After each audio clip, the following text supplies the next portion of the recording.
అయితే ఈరోజు నేను ఒక చిన్న సందర్భాన్ని జ్ఞాపకం చేయకముందు ఆదివారం మనం వాక్యం నేర్చుకున్నాము, వాక్యాన్ని విన్నాం కదా. చెప్తారా 5 పాయింట్లు ఏంటో ఒకసారి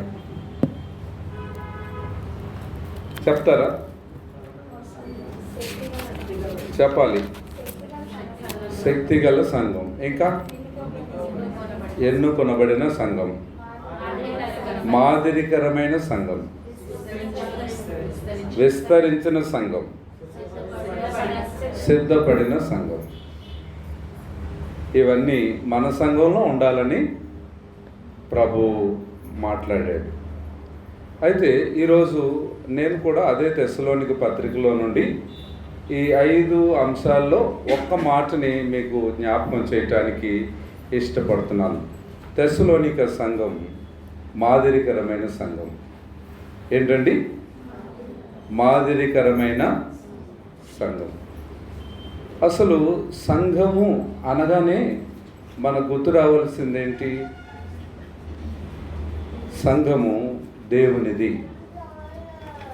వి బిలాంగ్స్ టు గాడ్. ఆయన తన స్వరక్తమిచ్చి సంపాదించిన తన సంఘం. నా సంఘమును నేను కట్టుదును అని అన్నాడు. సంఘాన్ని కట్టేవారెవరు? ప్రభువే. సంఘమును పోషించి సంరక్షణ చేసింది ఎవరు? ప్రభువే. అయితే ఇప్పుడు ప్రశ్న ఏంటి అనంటే, ఆ నేర్పుగలిగిన ఆ శిల్పకారుని చేతిలో మనం ఉన్నామా? రెండవది ఏంటి అనంటే, ఆయన పోషణలో మనం ఉన్నామా అనేది చాలా ప్రాముఖ్యమైన విషయం. ఈ తెస్సలోనిక పట్టణం గురించి మీరు గత ఆదివారం వినుంటారు కదా. దాని గురించి నేను విపులంగా వెళ్ళను, కానీ గ్రీసులో అదొక మేజర్ సిటీ, చాలా పెద్ద పట్టణం. రెండోది చాలా ట్రేడ్ అక్కడ ఉండేది, వర్తక వ్యాపారం అక్కడ ఉండేది. అది నాగరికతకు పుట్టినిల్లు గ్రీస్ సామ్రాజ్యంలో. అలాంటి ఊర్లోకి పౌలు, శీల, తిమోతి సెకండ్ మిషనరీ జర్నీలో వెళ్ళారు. వెళ్ళి ఎన్ని రోజులు దేవుని వాక్యాన్ని బోధించారు అనంటే 3 సబ్బాతు దినాలు. రండి, అపోస్తల కార్యములు 17వ అధ్యాయం 2వ వచనం. అపోస్తల కార్యములు 17వ అధ్యాయం 2వ వచనాన్ని చదువుదాం. గనుక పౌలు తన వాడుక చొప్పున సమాజపు వారి యొద్దకు వెళ్ళి, క్రీస్తు శ్రమపడి మృతులలో నుండి లేచుట ఆవశ్యకమనియు, నేను మీకు ప్రచురము చేయు యేసే క్రీస్తై ఉన్నాడనియు లేఖనములలో నుండి దృష్టాంతములనెత్తి విప్పి చెప్పుచు వారితో 3 విశ్రాంతి దినములు తర్కించుచుండెను. 3 వారములు, జస్ట్ 3 సబ్బాతు దినాలు పౌలు ఈ తెస్సలోనికలో వాక్య పరిచర్య చేశాడు. అయితే దానికి ప్రతిస్పందనగా యూదుల్లో నుండి, అన్యజనుల్లో నుండి అనేక మంది ప్రభువుని అంగీకరించారు. 4వ వచనంలో రాయబడింది, మీరు చదవద్దు. యూదుల్లో నుండి, అన్యజనుల్లో నుండి అనేకులు ప్రభునందు విశ్వాసం ఉంచి వాక్యాన్ని అంగీకరించారు. అయితే చాలా కొద్ది దినాలు మాత్రమే తెస్సలోనికలో ఈ పౌలు, శీల, తిమోతి దైవజనులు ఉన్నారు. వారు తెస్సలోనిక విడిచి వెళ్ళిపోయినారు.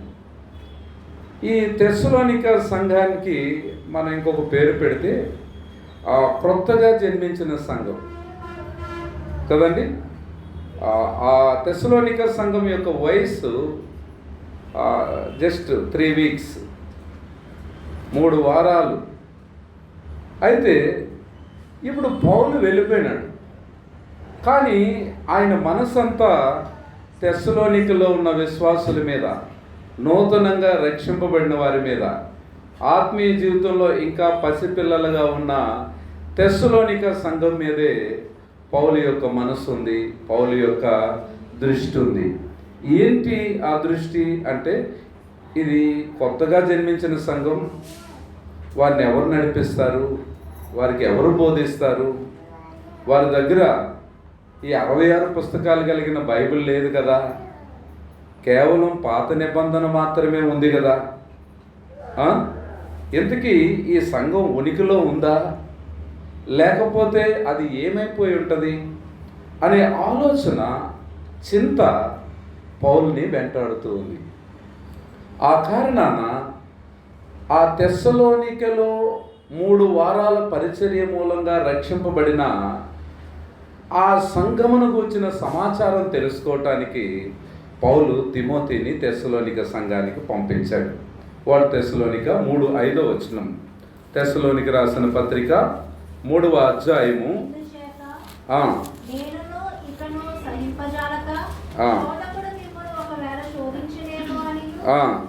మా ప్రయాసము వ్యర్థమైపోయినేమో అని మీ విశ్వాసమును తెలుసుకొనవలనని అతనిని పంపితిని. అసలు తెస్సలోనిక గూర్చిన సమాచారం తెలుసుకోవాలని పౌలు తెస్సలోనికకు తిమోతిని పంపించాడు. అయితే తిమోతి పౌలు దగ్గరికి చాలా సంతోషకరమైన వర్తమానంతో వచ్చాడు. తెస్సలోనికి వెళ్ళాడు, అక్కడ సంఘాన్ని చూశాడు, తిరిగి పౌలు దగ్గరికి వచ్చాడు. ఆ వర్తమానం వినగానే పౌలు ఇక్కడ 3 పదాలు వాడతాడు. తెస్సలోనిక సంఘమునకు వచ్చిన సమాచారం పౌలు వినగానే 7వ వచనంలో మేము ఆదరణ పొందితిమి. ఏం పొందాము? 10వ వచనంలో ఆనందాన్ని పొందితిమి. 8వ వచనంలో ఇంకా అందమైన మాట ఉంది. ఏంటి అంటే, మీరు ప్రభువునందు స్థిరముగా నిలిచితిరా, మేమును బ్రతికినట్టే. అంటే ఒక రకంగా మీరు బ్రతికున్నారు, మేము బ్రతికినట్లే.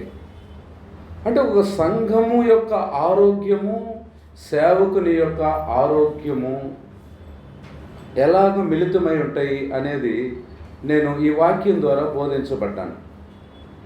చాలాసార్లు కార్పొరేట్ చర్చెస్లో ఉన్న పాస్టర్లు ఆరోగ్యంగా ఉంటారు, కానీ ఆత్మీయంగా దేవుని వైపు చూస్తూ సంఘాన్ని నడిపించే దైవజనులు భార్యో భర్తో ఎవరో ఒకరు అనారోగ్యాలు. ఎందుకు అనారోగ్యాలు? పౌలు కూడా ఈ చింత ఉండేది. తీతు కనబడనందున నాకు చింత. దేమా వెళ్ళిపోయినాడు, అందరూ నన్ను విడిచి వెళ్ళిపోయినారు కదా. అంటే సంఘము యొక్క ఆరోగ్యము మీదనే సేవకుని యొక్క ఆరోగ్యము. మీరు బాగున్నారా? మేము బాగున్నాం. ఎందుకంటే పౌలు యొక్క లెటర్స్లో ఈ మాటలు మనం చూస్తాం. నా ఆనందమైనను నా అతిశయ కిరీటమైనను ఏది? ఆయన ప్రత్యక్షమైనప్పుడు ఆయన ఎదుట మీరే కదా. అంటే సేవకుని యొక్క ఆరోగ్యము సంఘము యొక్క ఆరోగ్యం మీద ఆధారపడి ఉంటుంది. సంఘము ఆధ్యాత్మికంగా ఎదుగుతూ ప్రకాశిస్తుంటే ఆ సేవకుడికి కోట్లు లేకపోవచ్చు, కానీ ఆ సేవకుని హృదయంలో ఈ 10 మందిని, ఈ 20 మందిని యేసు క్రీస్తు ముందు నేను నిలబెట్టగలను అనే కాన్ఫిడెన్స్తో బ్రతికిస్తాడు. హల్లెలూయా. అందుకే ఆ వర్తమానం తెలుసుకోవడానికి పంపించాడు. తిమోతి వర్తమానాన్ని తీసుకొచ్చాడు. ఆ వర్తమానం సేవకుని తెప్పరెల్ల చేసింది, బ్రతికినట్లు చేసింది. ఆ వర్తమానం సేవకునికి ఆదరణ కలిగించింది. ఆ వర్తమానం సేవకునికి ఆనందాన్ని కలుగజేసింది. ఇంతకీ తిమోతి వారిని గూర్చి తీసుకొచ్చిన వర్తమానం ఏంటి అని అంటే, సార్ ఆ సంఘము మాదిరికరమైన సంఘంగా ఉంది. ఏంటి? కొత్తగా జన్మించిన సంఘం అనేక సంఘాలకి మాదిరికరమైన సంఘంగా మారిందా? ఎంత ఆనందం సేవకునికి, ఎంత ఆదరణ సేవకునికి. హృదయము బ్రతికినట్లయింది. వాళ్ళు ఎప్పుడైతే స్థిరపడ్డారన్న వార్త విన్నాడో పౌలుకి ఎక్కడ లేని జీవము వచ్చేసింది. చూసారా, చాలాసార్లు మనం అనుకుంటాము మేమేమైపోతే సేవకులకి ఏంటి అని అనుకుంటాం. కాదమ్మా, ఒక నిజమైన సేవకులకి సంఘము ఆరోగ్యంగా ఎదిగితేనే వాళ్ళు హ్యాపీగా సంతోషంగా ఉంటారు.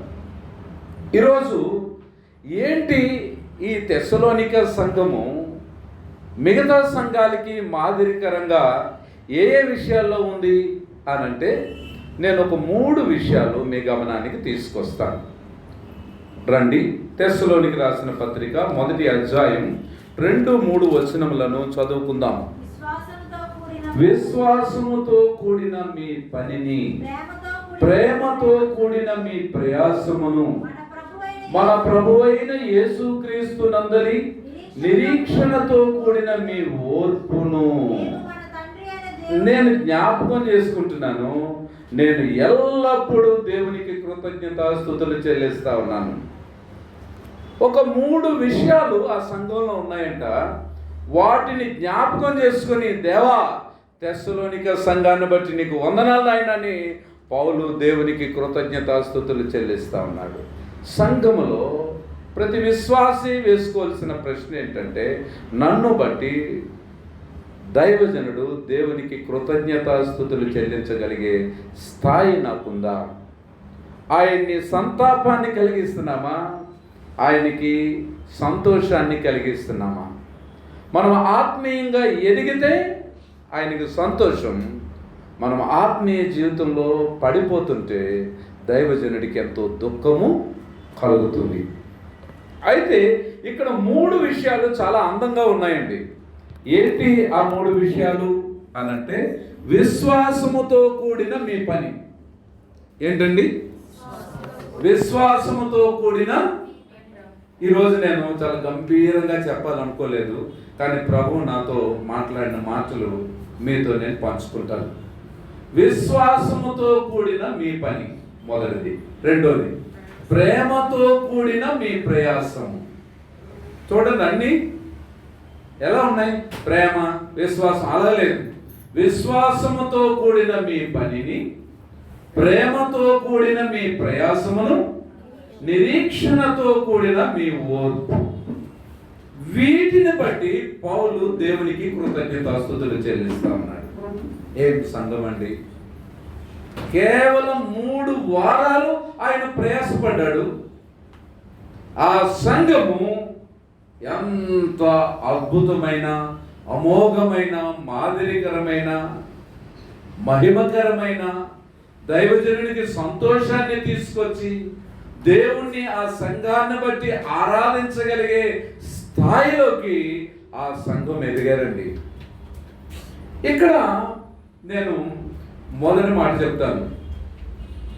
విశ్వాసముతో కూడిన మీ పనిని అంటే వీరు క్రియలతో కూడిన విశ్వాసాన్ని ప్రదర్శించారు. చాలా మంది అంటారు విశ్వాసం వేరండి, క్రియలు వేరండి. అది అన్యులకి ఓన్లీ విశ్వాసం. ఒక పాపి రక్షింపబడ్డానికి విశ్వాసం ద్వారా ప్రభు వైపు తిరగటం. ఒక విశ్వాసికి విశ్వాసానికి క్రియలు జోడించబడాలి. మన ఎంటైర్ బైబిల్లో అది చూస్తాం. అయితే ఒక్క విషయం ఏంటంటే, హెబ్రీ 11:6లో విశ్వాసము లేకుండా దేవునికి ఇష్టుడై ఉండుట అసాధ్యం. మరి విశ్వాసికైతే యాకోబు 2:17 ప్రకారంగా క్రియలు లేని విశ్వాసము, 20 ప్రకారంగా క్రియలు లేని విశ్వాసం నిష్ఫలం, యూజ్లెస్, మృతం. అంటే ఈ మెచ్యూర్డ్ క్రిస్టియన్స్కి యాకోబు రాస్తా ఉన్నాడు. ఇది మీరు చాలా జాగ్రత్తగా, ప్రభు విశ్వాసాన్ని చూస్తాడు, ప్రభు విశ్వాసాన్ని మెజర్ చేస్తాడు. అందుకే అల్పమైన విశ్వాసం అంటాడు, విశ్వాసం లేని మూర్ఖతరం అంటాడు, ఇశ్రాయేలీల్లో ఎవరికి ఇంత విశ్వాసం చూడలేదంటాడు, నీ విశ్వాసం గొప్పది అంటారు. మీరు ఇంకనూ నమ్మిక లేకుండా ఉన్నారా అని అంటాడు.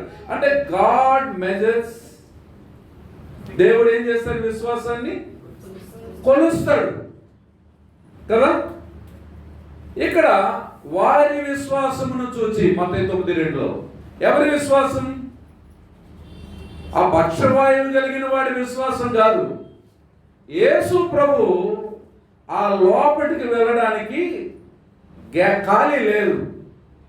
వాళ్ళేమో యేసు ప్రభు దగ్గరికి పేషెంట్ని తీసుకొస్తే వాడు బ్రతుకుతాడు, వాడికి ఆరోగ్యం వస్తుంది. వాళ్ళు అన్ని ప్రయత్నాలు చేసి ఉంటారు, చివరికి పెంకులు ఇప్పుతున్నారు, మంచం కిందకి దిగుతూ ఉంది. ప్రభు మంచాన్ని చూడలేదు, వేలాడే తాళ్ళను చూడలేదు. బహుశా ఆ పైన నలుగురు ఉంటారు, ఆ కిందకి మంచంతో దిగుతున్నాడు. బయటికి కనబడని ఆ నలుగురు విశ్వాసాన్ని ప్రభువు చూశాడు. అంటే వారి విశ్వాసం ఏం చేసింది? యాక్షన్లోనికి తెచ్చింది. బైబిల్ గ్రంథంలో ఇక్కడ ఈ విశ్వాసం క్రియలతో కూడింది అని చెప్పడానికి ఒక 2 మాటల్ని మీ గమనానికి తీసుకొస్తాను. ఈ అపోస్తల కార్యములు 17:3-7 చదివినా, ఎందుకంటే జోసఫ్ బ్రదరు ఆ సంగతులన్నీ చెప్పుంటారు, అందుకు నేను దాటిపోతున్నాను. రెండోది తెస్సలోనిక 1:6 ప్రకారంగా చూస్తే ఈ తెస్సలోనికలో ఉన్న విశ్వాసులు గొప్ప ఉపద్రవమందు మీరు సువార్తను అంగీకరించారు. ఈ పౌలు చెప్పే సువార్త, మా సువార్త ఎలాంటిది అని అంటే, 1 అధ్యాయం 4-5 వచనాల్లో ప్రకారంగా మాటలతో కాక శక్తితోను పరిశుద్ధాత్మతోను సంపూర్ణమైన నిశ్చయతతోను. ఈ మధ్యన మేము సువార్తలకు వెళ్తున్నాం, రికార్డింగ్స్ పెద్దగా లేవు కాబట్టి నేను చెప్తున్నాను. నినాదా చేస్తున్నానండి సువార్తల్లో. అంటే చాలా కాన్ఫిడెన్స్తో పౌలు యేసే క్రీస్తు, ఆయన చనిపోయినాడు, ఆయన సమాధి చేయబడ్డాడు, ఆయన మృతులలో నుండి తిరిగి లేచాడు, యేసే క్రీస్తు అని ఆయన సువార్తలో ఎంతో కాన్ఫిడెన్స్ ఉంది. ఆ సువార్తలో శక్తి ఉంది. సువార్త దేవుని శక్తి. ఆ సువార్త పరిశుద్ధాత్మ నింపుదలతో జరుగుతూ ఉంది. మా సువార్త మాటలతో కాదు, దేంతో ఉంది? శక్తితోను పరిశుద్ధాత్మతోను సంపూర్ణ నిశ్చయతతో ఉంది. 2:2 అంటాడు, అవమానాలు, హింసలు, పోరాటాల మధ్య మేము మీకు సువార్తను ప్రకటించాము అని అంటాడు. 2:8 సువార్తను ప్రకటించే క్రమంలో మా ప్రాణాలు ఇవ్వడానికి మేము సిద్ధపడ్డాము. ఒక సేవకుడు సేవ చేయడం అనేది అంత ఈజీయెస్ట్ థింగ్ కాదండి. ఎప్పుడైతే సేవకు వస్తామో ప్రాణాలని ఏం చేస్తామండి? ఏం చేస్తాం? మా ప్రాణములు ఇవ్వటానికి మేము సిద్ధపడ్డాం. తెస్సలోనికలారా 4వది అంటాడు, మీకు ఇంత ప్రకటించా కదా, మేమే సువార్తగా మీ మధ్యలో మారిపోయినాం.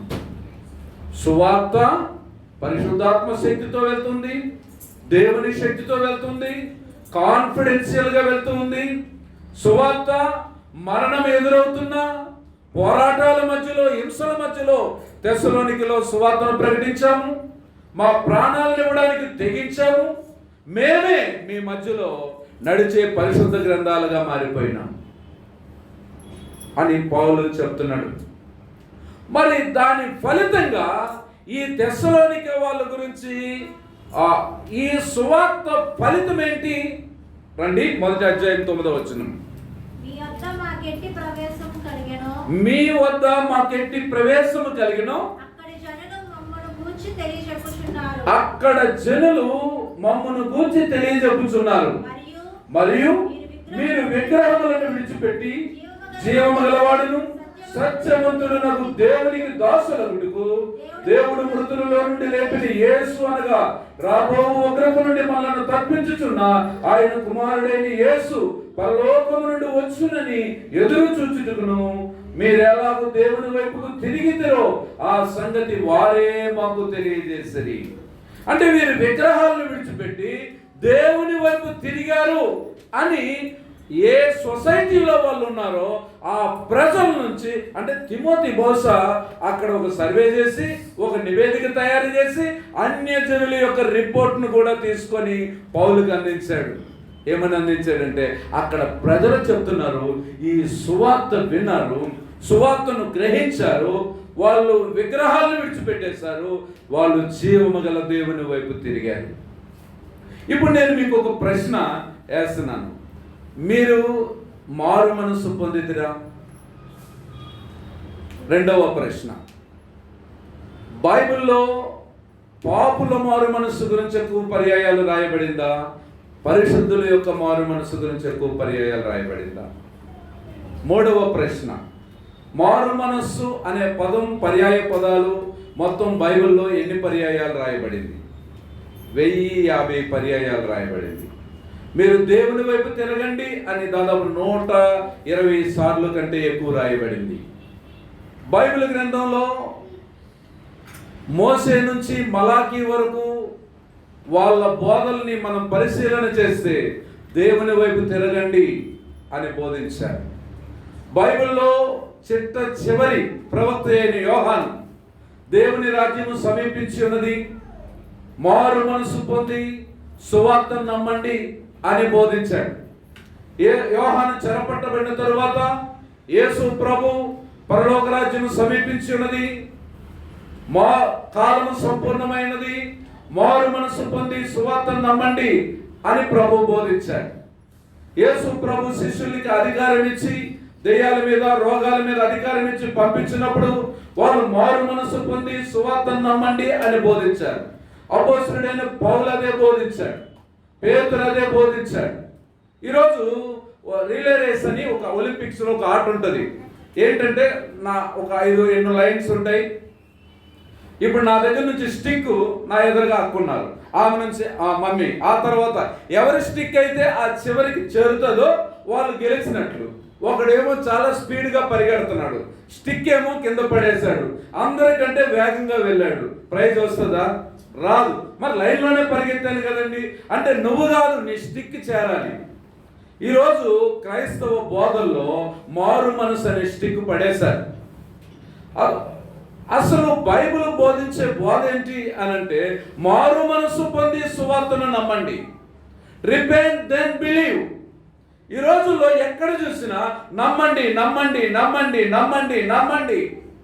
మీకు ఏది కావాలి? కారు కావాలా, మోటార్ సైకిల్ కావాలా, ఫ్లైట్ కావాలా, ఏది కావాల్సిన నమ్మండి, దేవుడు ఇవ్వగలడు. కానీ నిజమైన సువార్త ఏంటంటే రిపెంట్ దెన్ బిలీవ్, మారు మనస్సు పొంది సువార్తను నమ్మండి. అయితే నమ్ముట మారు మనస్సుని మనం వేరు చేయకూడదు. ఆధ్యాత్మిక పునాది గురించి మాట్లాడుతూ Hebrew 6:1 repentance from dead works అని చెప్తూ వెరీ నెక్స్ట్ లైన్లో విశ్వాసమును గూర్చిన బోధ. చూడండి, మీకు ఒక ఉదాహరణ చెప్తాను. మత్తయి 27:3-5 తర్వాత చదవండి. యోధా మారు మనసు పొందాడా లేదా? యోధా తన తప్పును తెలుసుకున్నాడా లేదా? చెప్పండి, తన తప్పును తెలుసుకున్నాడా లేదా? రెండోది, యోధా తన తప్పును బట్టి విచారించాడా లేదా? విచారించాడు. మూడవది, యోధా తన తప్పును ఒప్పుకున్నాడా లేదా? ఒప్పుకున్నాడు. నాలుగవది, యోధా ఏ ధనం కోసం యేసు ప్రభుని అమ్మివేసినాడో ఆ ధనాన్ని దేవాలయంలో పారవేశాడా లేదా? మరి యోధా మారు మనసు పొందాడు కదా. తన తప్పును తెలుసుకున్నాడు, తన తప్పును అంగీకరించాడు, తన తప్పును ఒప్పుకున్నాడు, తాను చేసిన పాపాన్ని బట్టి విచారించాడు, నిరపరాధి అని యేసు ప్రభు పరిశుద్ధతను ఒప్పుకున్నాడు, తన పాపాన్ని ఒప్పుకున్నాడు, పొందుకున్న డబ్బును తిరిగి దేవాలయంలో విసిరేశాడు. మరి యోధా చేసిన పొరపాటు ఏంటి? ఈ రోజుల్లో అనేక మంది క్రైస్తవులు చేసిన పొరపాటు అదే. ఏంటో తెలుసా? యోధా ఈ ప్రేమ గల ప్రభు వైపు చూడలేకపోయాడు. ఎంత ఘోర పాపినైనా క్షమించగలిగిన దేవుని కన్నుల వైపు, ప్రభా పాపం చేశాను, తప్పిపోయినాను, నిన్ను అప్పగించినాను, ఎంతో దౌర్భాగ్యం, నన్ను క్షమించు అని మీకు ఒక విషయం తెలుసా? లూకా 22 మనం చూస్తే 61-62 వచనాల్లోకి వెళ్ళిపోతే పేతురు అంతకంటే ఘోరమైన పాపం చేశాడు. ముమ్మారు పొక్కినాడు, దూరంగా వెళ్ళిపోయినాడు. ఆయన ఎవరో నేను ఎరగనన్నాడు, ఎన్నో ప్రగల్భాలు చెప్పాడు. ఆ శిలువ మార్గం గుండా వెళ్తున్న ప్రభు కళ్ళు, పేతురు కళ్ళు కలుసుకున్నాయి. పేతురు సంతాపపడి ఏడ్చాడు. విశ్వాసం ఎప్పుడు కూడా యేసయ్య కళ్ళలోకి చూస్తుంది. మనుషులతో మనం పోల్చుకునేటప్పుడు యెషయా గ్రంథం మొదటి 6 అధ్యాయాలను మనం చూస్తే ఉజ్జయ లైఫ్ని యెషయా పరిశీలన చేశాడు. ఉజ్జయాన్ని చూసినప్పుడు యెషయా ఇశ్రాయేలు ప్రజల విషయంలో అయ్యో అని విలపించాడు. 6వ అధ్యాయంకి వచ్చేసరికి యేసయ్యని చూసినప్పుడు తన విషయంలో అయ్యో అని విలపించాడు. యేసయ్య కళ్ళతో మన కళ్ళు ఎప్పుడైతే కలుసుకుంటాయో అప్పుడు మనలో మార్పు కలుగుతుంది. జక్కయ్య యేసయ్య ఒక మాట కూడా లేదు కాన్వర్జేషన్. యేసయ్య కళ్ళు జక్కయ్య కళ్ళు కలుసుకున్నాయి. జక్కయ్యలో రిపెంటెన్స్ వచ్చింది. తప్పిపోయిన కుమారుడు ఏం చేశాడు? నాకు తెలిసిన మట్టుకు ఆయన బిలియనీర్ తండ్రి, చాలా గొప్పవాడు కదండి. ఆస్తిలో సగం అంటే ఇద్దరికి సమానంగా పనిచేశాడు. చాలా సంపన్నుడిగా వెళ్ళాడు. ఆ కథంతా పక్కన పెడితే అయితే వాడికి బుద్ధి వచ్చినప్పుడు ఏమొచ్చింది? బుద్ధి వచ్చింది. బుద్ధి వచ్చినప్పుడు తన పొరపాటును గ్రహించాడు. తండ్రి యొక్క ఔన్నత్యాన్ని గ్రహించాడు. తర్వాత తీర్మానం చేసుకున్నాడు. తర్వాత యాక్షన్లోకి వచ్చాడు. నేను నా తండ్రి దగ్గరికి వెళ్తాను, అయితే ఇప్పుడు నన్ను కుమారుడిగా ఆయన అంగీకరించడానికి నేను అర్హతను కోల్పోయినాను. నీ కూలివారిలో ఒకనిగా చేర్చుకొని ఏది ఏమైనా ఈ కుమారుడికి తండ్రి మనస్సు తప్పిపోయినాడు, పడిపోయినాడు, దూరం అయిపోయినాడు. నాకు తెలిసిన మటుకు ఒక బెగ్గర కూడా పందులు తినే పొట్టును తిండు. మనం విసిరేసిన ఎంగిలి మెతుకులు తింటాడు తప్ప. కానీ నాకు బైబిల్లోనే కనబడింది పందులతో పాటు పందులు తినే భోజనం ఆశపడిన వ్యక్తిని. అంత అధమోధమైన స్థితిలోకి వెళ్ళిపోయినాడు. కానీ వాడి హృదయంలో ఒక నిరీక్షణ, నా తండ్రి ఎలాంటి వాడు నాకు తెలుసు. నువ్వు ఎలాంటి దుస్థితిలోకి వెళ్ళిపోయినా ఆయన్ని చూడగలిగితే. పేతురు కళ్ళు యేసయ్య కళ్ళు కలుసుకున్నాయి. తగ్గిపోయిన కుమారుడి కళ్ళు యేసయ్య తన తండ్రి కళ్ళు కలుసుకున్నాయి. అంటే ఇక్కడ మారు మనసు పొందడం అనేది కాదు, కానీ యేసు వైపు చూడడం అనేది చాలా చాలా ప్రాముఖ్యం. ఈ రెండు కలిపి ప్రయాణం చేయాలి. చూడండి, ఈ తెస్సలోనిక సంఘము ఎందుకు మాదిరికరమైన సంఘం అంటున్నామంటే, వాళ్ళు పౌలు కేవలం 3 వారాలు దేవుని వాక్యాన్ని సువార్తను బోధిస్తే, ఆ సువార్త ఎంతో శక్తితో పౌలు బోధిస్తే వాళ్ళు ఏం చేశారంటే మారు మనసు పొంది విగ్రహాన్ని విడిచిపెట్టి వాళ్ళు ప్రభు వైపు తిరిగారు. యోధ మారు మనసు పొందాడు, కానీ ప్రభు వైపు తిరగలేదు. పేతురు ప్రభు వైపు తిరిగాడు. తప్పిపోయిన కుమారుడు ప్రభు వైపు తిరిగాడు. ఈరోజు మనం ప్రభు వైపు తిరగాలి. నేను స్పీడ్గా వెళ్తా ఉన్నాను. ఉదాహరణకి మారు మనస్సు పొందాము అని అంటే మారు మనస్సుకు తగిన ఫలాలు ఉంటాయి. జక్కయ్య లైఫ్లో చూస్తాం. అపోస్తలుల కార్యములు 17వ అధ్యాయము 19వ అధ్యాయం అనుకుంటా, అక్కడ కూడా మాంత్రిక విద్య కలిగిన వాళ్ళు పౌలు వాక్యం చెప్పగానే వాళ్ళు 50,000 వెండి రూపాయలు ఖరీదు చేసిన వాళ్ళ పుస్తకాలను ఏం చేశారండి? కాల్చివేశారు. మారు మనస్సుకు తగిన ఫలములు. సువార్తను బోధించారు. సువార్తకు స్పందించి వాళ్ళు ప్రభు వైపు తిరిగారు. మారు మనసు పొంది ప్రభు వైపు తిరిగారు. ఇప్పుడు పౌలు 3 వారాలు దేవుని వాక్యాన్ని కూడా 2:13 ప్రకారంగా బోధించబడ్డాడు. పౌలు బోధలో నా బోధ ఎలాంటిది అని పౌలు చెబుతూ, నా బోధలో కపటం లేదంటాడు, అది అపవిత్రమైనది కాదు అని అంటాడు, మోసం లేదు అని అంటాడు. 1 Thessalonians 2:4-5 నా బోధంతా కూడా మనుషులను సంతోషపెట్టడానికి నేను ఎప్పుడు బోధించలేదు. నా బోధ ఒక ఆరాధనలా ఉండాలని దేవుణ్ణి సంతోష పెట్టడానికే బోధించాను అని అంటాడు. 2 ఏళ్ళు అంటాడు, ఒక తల్లిలాగా మిమ్మల్ని బోధించాను. ఎలాగా ఆ పిల్లాడికి బంగిరే పిల్లాడు ఉంటాడు, నడిచే పిల్లాడు ఉంటాడు, ఆ పడిపోతున్న పిల్లాడు ఉంటాడు, నడుస్తున్న పిల్లాడు ఉంటాడు, ఆ పరిగెత్తే పిల్లాడు ఉంటాడు, లేకపోతే కర్ర పట్టుకొని నడిచే పెద్ద ఆయన ఉంటాడు సంఘంలో. అంటే ఏది ఏమైనప్పటికీ కూడా ఒక పాస్టరు ఇక్కడ స్తన్యమిచ్చు తల్లి తన పిల్లలను గారవించినట్లు మేము మీ ఎదుట సాధువులమై ఉంటుంది. ఎన్ని సహిస్తాడండి ఒక దైవజనుడు. తల్లిలాగా దేవుని వాక్యాన్ని మీకు బోధించాను. 12వ వచనంకి వచ్చేసరికి తండ్రిలాగా మిమ్మల్ని మీకు బోధించాను. కపటంగా బోధించలేదు, అభ్యంతరంగా బోధించలేదు, మోసం లేదు, దేవుని సంతోష పెట్టడానికే. ప్రియమైన వాళ్ళారా, ఎప్పుడైతే పౌలు ఇలాగో దేవుని వాక్యాన్ని బోధిస్తూ ఉన్నాడో, ఇందాక శిష్య గారు ప్రార్థన చేశారు, వినుట వలన విశ్వాసం. ఏం వింటూ వచ్చారు? ఈ రోజుల్లో చాలా స్టోరీలే వింటున్నాం. దేవుని వాక్యాన్ని వినే ఆసక్తి కూడా ప్రజలకు లేదు. అందుకే నూనె డబ్బాల వైపు పరిగెడుతున్నారు, కర్చీపుల వైపు పరిగెడుతున్నారు, లేకపోతే తైలాభిషేకం అంటే ఇక్కడ కూడా అంటే నేను వాటిని విమర్శించట్లేదు, కానీ వీళ్ళు వాక్యం దగ్గరికి రారే. వినడం వలన విశ్వాసం వస్తుంది. విశ్వాసం అంటే ప్రభు వైపు చూడటం. ప్రభు అద్భుతాలు చేస్తాడు మన సంఘంలో కూడా. ఎప్పుడైతే వీళ్ళు దేవుని వాక్యాన్ని వింటూ వింటూ వింటూ వింటూ వచ్చారో వాళ్ళు విశ్వాసంలో ఐశ్వర్యవంతులైపోయినారండి. హల్లెలూయా. విశ్వాసంలో చాలా డబ్బున్నోళ్ళు అయిపోయారు. ఈ రోజుల్లో చాలా మంది మన స్టేటస్ సింబల్ ఏంటి? విశ్వాసంలో నేను ఐశ్వర్యవంతుడిని. ఏంటండి? విశ్వాసంలో ఐశ్వర్యవంతులు. 1:3-12 వచనాల్లో చూద్దాం. ఏ పని చేసినా విశ్వాసంతో చేయటం. అంటే ఏ పని చేయకుండా కొంతమంది ఎవరు అన్నారంటే, అరే బాబు నీకేం అవసరం లేదు, నువ్వు ఏం చేయాలి, నువ్వు ప్రార్థన చేసుకో చాలు, నీకు జరిగిపోద్ది. ఇక్కడ పిల్లలు చదువుతున్నారు, వాళ్ళ తండ్రి చాలా జాగ్రత్తగా అక్కడ కూర్చొని చదివేస్తున్నాడు.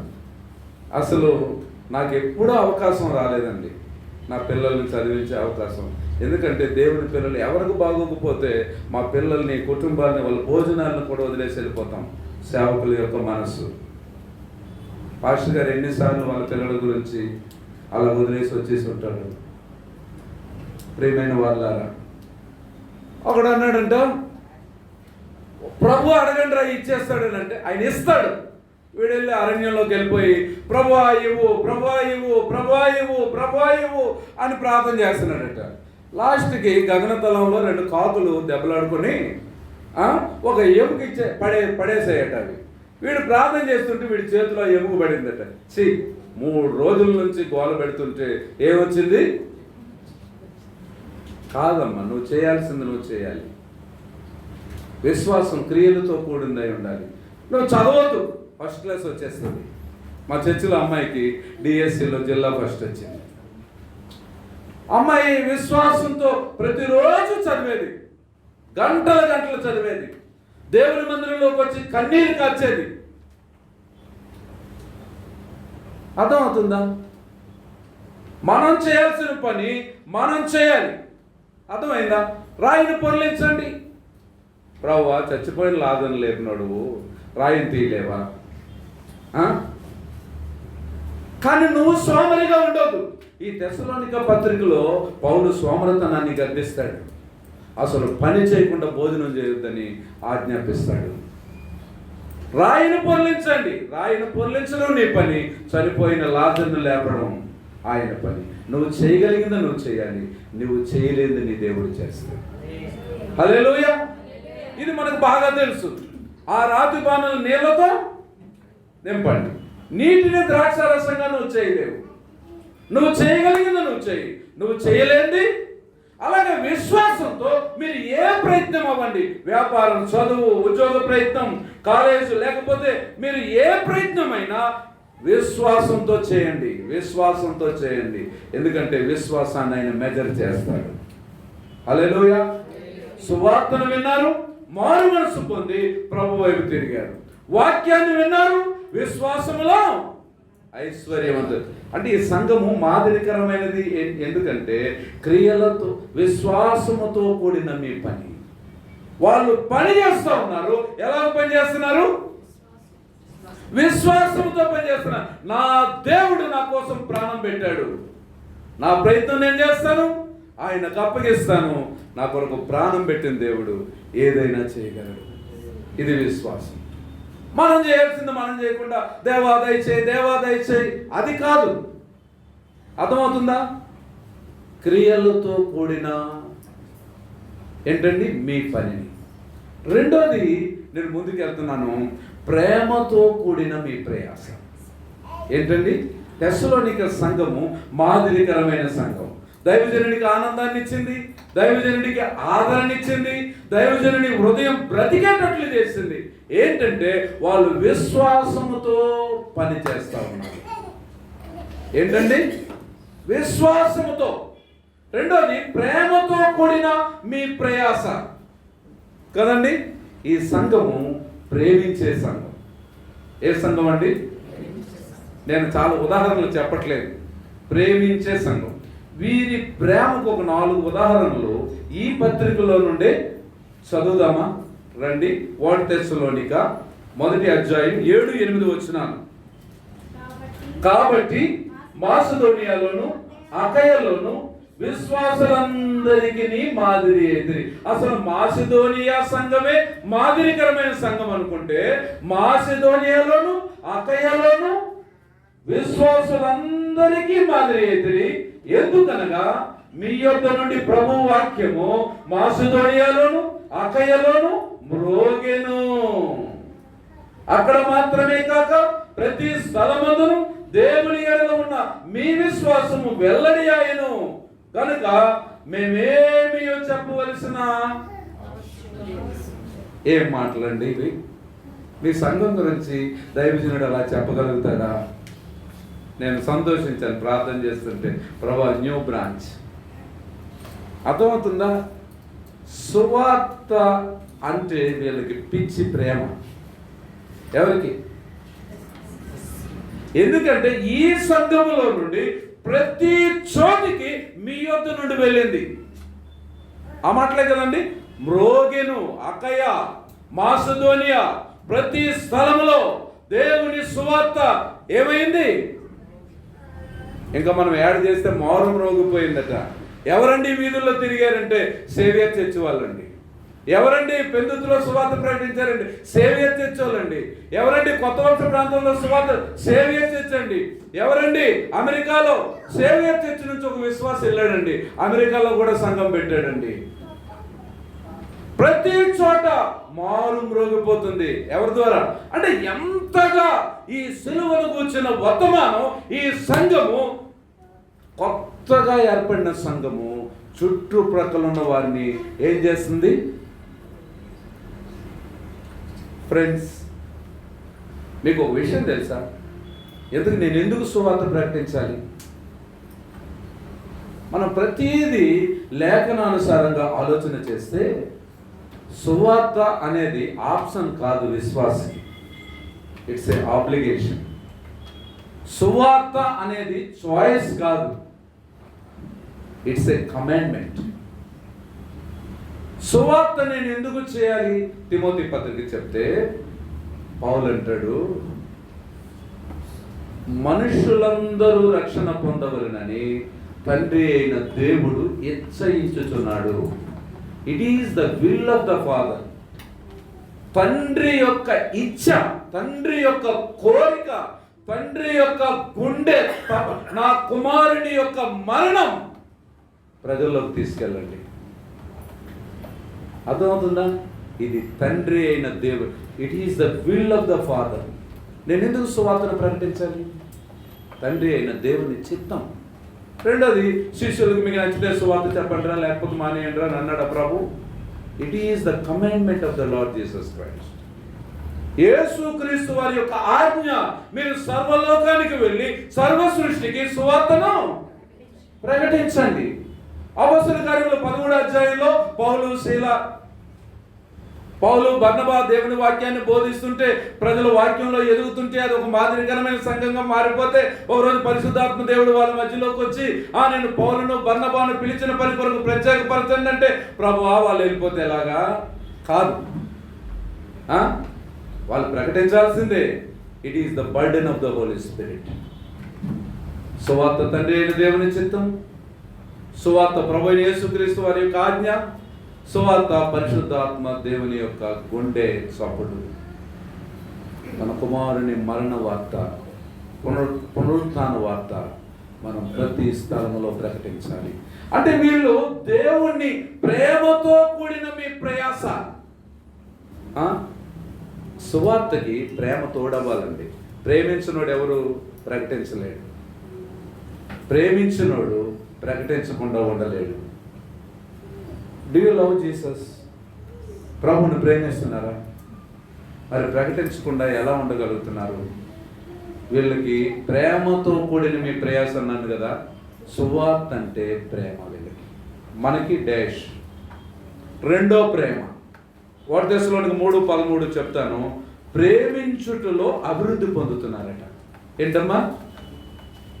మనం గొడవలు పడడంలో, ప్రేమించుటలో అభివృద్ధి.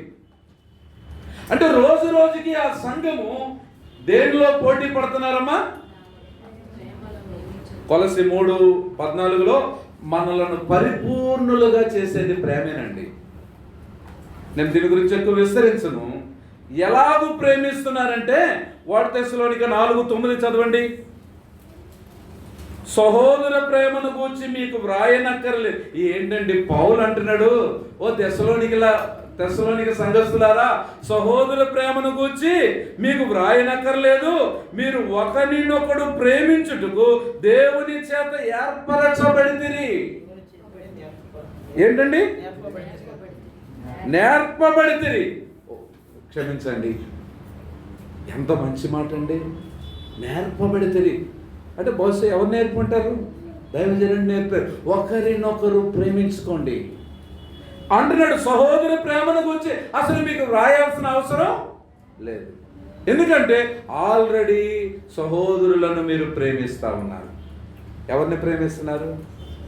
మరి ప్రేమ లేక ద్వేషింపు పొందితే క్రీస్తు ప్రేమ సిలువలో వ్యర్థమే కదా. ఎన్ని పర్యాయాలు మనం ద్వేషిస్తున్నాము. మనలాగా లేరని, మన స్టేటస్లో లేరని, మన రంగు కాదని, మనలాగా చదవలేదని, లేకపోతే మన కులం వాళ్ళు కాదని. యేసుక్రీస్తు సిలువ ప్రేమ మీకు అర్థమవుతుందా? తెస్సలోనిక సంఘము ప్రేమించే సంఘం. సువార్త అంటే ప్రేమ, ప్రేమించుటలో అభివృద్ధి చెందుతున్నారు. ఇంకా ఎలా ప్రేమిస్తున్నారంటే 4:10 త్వరగా వెళ్ళిపోదామండి. అలాగునని మాసిదోనియా యందంతట ఉన్న సహోదరులందరినీ మీరు ప్రేమించుచున్నారు. చాలమ్మా. ఇక్కడే కాదండి, ఈ సంఘం ఏమో దేవరాపల్లిలో ఉన్న వాళ్ళు ప్రేమిస్తారు. నెక్స్ట్ ఎక్కడికి వెళ్ళిపోతున్నారు? ఇంకో పాస్ గారు ప్రకటన చేస్తారు ఇంకొక ఊరు, అక్కడికి పాస్ గారి కంటే ముందు వెళ్ళిపోతున్నారు వ్యక్తుల్ని సిద్ధపరచడానికి. ఎక్కడ చూసినా వీళ్ళ ప్రేమ ఏమవుతుంది? డిమాన్స్ట్రేట్ చేయబడుతుంది. అంటే మాసిదోనియా అంటే వీరు సహోదరులను ప్రేమిస్తున్నారు. రెండోది ఇతర ప్రాంతాల్లోని సంఘస్థులను కూడా వీళ్ళు ప్రేమిస్తూ ఉన్నారు. చూడండి వీళ్ళ ప్రేమ ఎంతగా డెవలప్ అవుతూ ఉందో. చదవండి సిస్టర్. సహోదరులారా, మీరు ప్రేమ యందు మరి ఎక్కువగా అభివృద్ధి నొందుచుండవలెననియు సంఘమునకు వెలుపటి వారి ఎడల కూడా మర్యాదగా నడుచుకొనుచు మీకేమీ కొదువు లేకుండానట్లు మేము మీకు ఆజ్ఞాపించిన ప్రకారము. అంటే మీరు పరుల జోలికి అంటే ప్రేమలో మీరు ఇంకా అభివృద్ధి పొందాలి, ఇంకా అభివృద్ధి వాళ్ళు అస్సలే చాలా ఎక్కువగా ప్రేమిస్తూ ఉన్నారు. రాయాల్సిన అవసరం లేదంటున్నారు. ఎలా ప్రేమించాలో మీకు నేర్పాను అంటున్నాడు. ఇప్పుడు మీ ప్రేమ మాసుదని అన్నంతటా వెళ్ళిపోయింది అంటున్నాడు. ఎలా వెళ్ళిపోయిందో చదువుదామా. 2 తెస్సలోనిక 1వ అధ్యాయం 3వ వచనం మధ్యలో చదవండి. చూడండి. ఏలయనగా మీ విశ్వాసం బహుగా అభివృద్ధి పొందుతున్నది, మీ అందరిలో ప్రతివాడును ఎదుటివాని ఎడల చూపు ప్రేమ విస్తరించుచున్నది. ఏమైపోతుందండి? సహోదరులను ప్రేమిస్తున్నారు, ఇతర ప్రాంతాల్లో ఉన్న సహోదరులను ప్రేమిస్తూ ఉన్నారు. ఇప్పుడు ఆ ప్రేమ ఎదుటి వారి ఎడల రోజు రోజుకి ఏమవుతా ఉంది? ఆయన అంత మాట అన్నాడు, ఈ రోజు నుంచి నేను ప్రేమించను. కాదండి, ఆయనకి ప్రేమ తెలియదు కాబట్టి మరి కొంచెం ప్రేమిస్తాను. ఈ మెట్టులోకి మనం వెళ్ళాలి. అర్థమవుతుందా? మనం శత్రువులమై ఉండగా ప్రభు ప్రేమించలేదా? మనం పాపులమై ఉండగా ప్రభు ప్రేమించలేదా? మనము భక్తిహీనులమై ఉండగా ప్రభు ప్రేమించలేదా? మనం బలహీనులమై ఉండగా ప్రభు ప్రేమించలేదా? పాప మెరుగని ఆయన మన కొరకు పాపంగా చేయబడ్డాడు. ఆయన మన ఎడల తన ప్రేమను వెల్లడిపరిచాడు. మనం ఇంకనూ పాపులమై ఉండగా క్రీస్తు ప్రభు మన కొరకు చనిపోయి ప్రాణము పెట్టగలిగినంత ప్రేమ యేసయ్య ప్రేమ. ప్రేమైన వాళ్ళారా, చూడండి, సువార్త అంటే ప్రేమ. రెండోది, ప్రేమలో ఏమవుతున్నారు? రోజు రోజుకి ఏమవుతున్నారు? నేను ఒక దగ్గరికి చెప్పాను, బ్రదర్ మా చర్చిలో అమ్మాయికి ఫస్ట్ ర్యాంక్ వచ్చిందండి అని అంటే, పాస్టర్ గారు ఈ ఫస్ట్ ర్యాంక్ వచ్చిన వాళ్ళు చర్చిలో మొదట్లో తెలిసి వెళ్ళిపోతారండి అని అన్నారు. కానీ సేవకులు మేము ఎలా ఉంటామో తెలుసా? ఒక్కసారి బాధ వేసేస్తుంది. ఒక తండ్రి తన బిడ్డలను పెంచేటప్పుడు వాడి నుంచి ఫలం ఆశించి పెంచుతాడు కదా. మరి విశ్వాసులు అందరూ ఆ తండ్రి బిడ్డలే కదా, ఆత్మీయ. మనకు 3 తండ్రులు ఉంటారు. 1 జన్మనిచ్చిన తండ్రి, 2 ఆత్మీయ తండ్రి, 3 పరలోకపు తండ్రి. ఈ ముగ్గురిని మనం ఎప్పుడు మర్చిపోకూడదు. ఆయన ఏం పెట్టాడండి నాలో? ఒక రకమైన అప్పుడు నేను అన్నాను, తండ్రి ప్రేమ ఎక్కడున్నా నా కొడుకు బాగుండాలి. చివరికి మేమే అడ్జస్ట్ అయిపోతాం కదా. ఉద్యోగస్తులకు ట్రాన్స్ఫర్లు అయిపోయేటప్పుడు కొన్నిసార్లు మర్చిపోతుంటారు కదా. సేవకుని ఎంతమంది మర్చిపోతారు. కానీ పోనీలే, ఎక్కడున్నా నా బిడ్డ, నా ఆత్మీయ బిడ్డ బాగుండాలి, క్షేమంగా ఉండాలి అని ఎప్పుడు మర్చిపోకండి. పౌలు శిష్యులు చూడండి, ఎప్పుడు పౌలుని మర్చిపోలేదు. పౌలు ఆ శిష్యుల్ని మర్చిపోలేదు. ప్రేమల అభివృద్ధి. తర్వాత 5:15లో ఒక్కరి క్షేమాభివృద్ధి కొరకు ఇంకొకరు ప్రయాసపడుతున్నారట. నా బ్రదర్ బాగుండాలి, మా సిస్టర్ బాగుండాలి, వాళ్ళు బాగుండాలి. అంటే ఎలాంటి వాళ్ళు చూడండి. 3వది. 4వది, సేవకుడు ఆజ్ఞాపించినవన్నీ కూడా తూచ తప్పకుండా చేస్తున్నారు. ఎవరు? సేవకుడు ఏం ఆజ్ఞాపించాడు? 2 అడ్వైజులు ఇచ్చాడు. 2 ఆజ్ఞలు ఏంటంటే 3:6 ప్రకారం మా వలన పొందిన బోధ. ఈరోజు దుర్బోధలు ఎక్కువైపోతున్నారు. అర్థమవుతుందా? అందుకు మీరు ఏ ఉపదేశ క్రమానికి అప్పగించబడ్డారో రమేష్ పాస్టర్ బోధ కాదు, లేకపోతే ఇంకా అప్పారావు సుబ్బారావు బోధ కాదు. మీరు సేవియర్ చర్చిలో ఈ మధ్య సేవియర్ చర్చికి ఎక్కువ వెళ్ళాను, జీసస్ సేవ్స్ చర్చ్. ఈ చర్చిలో ఏ బోధకు మీరు అప్పగించారో దానికి మీరు మనస్పూర్వకంగా లోబడండి. పౌలు అదే చెప్తాడు కదండి. మా వలన వినిన బోధ. 2వది అంటాడు మా నడవడిక. ఇది ఆజ్ఞలు, రిక్వెస్ట్ చేయలేదు.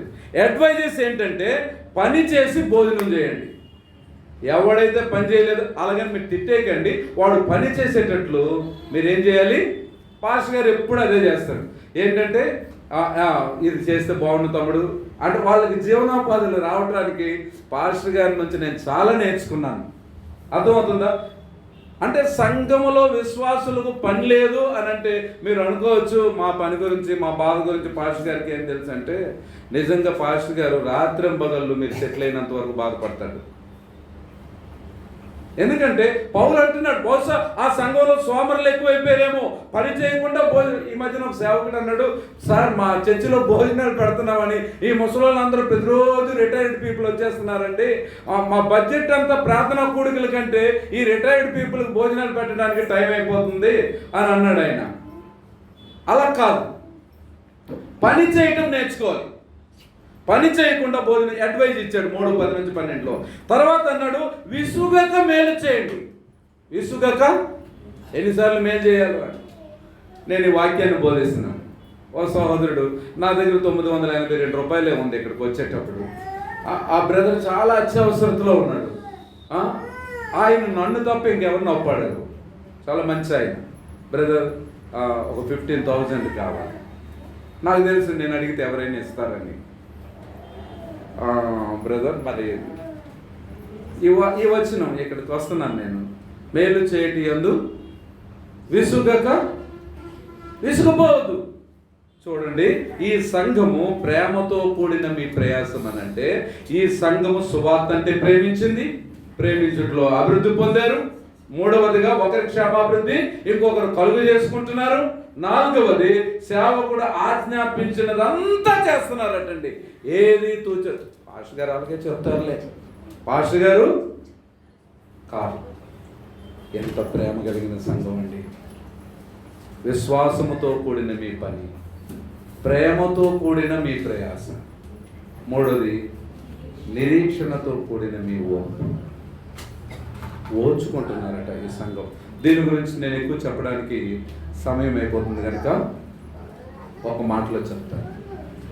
ఈ తెస్సలోనిక పత్రికలో పౌలు ఎక్కువగా స్ట్రెస్ చేసింది ఏంటంటే ప్రభు రాకడ కొరకు సిద్ధపాటు. మొదటి తెస్సలోనిక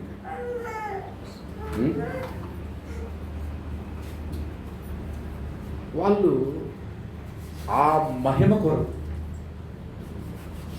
ఎంత శ్రమనైనా నిరీక్షణతో ఓర్చేస్తున్నారండి.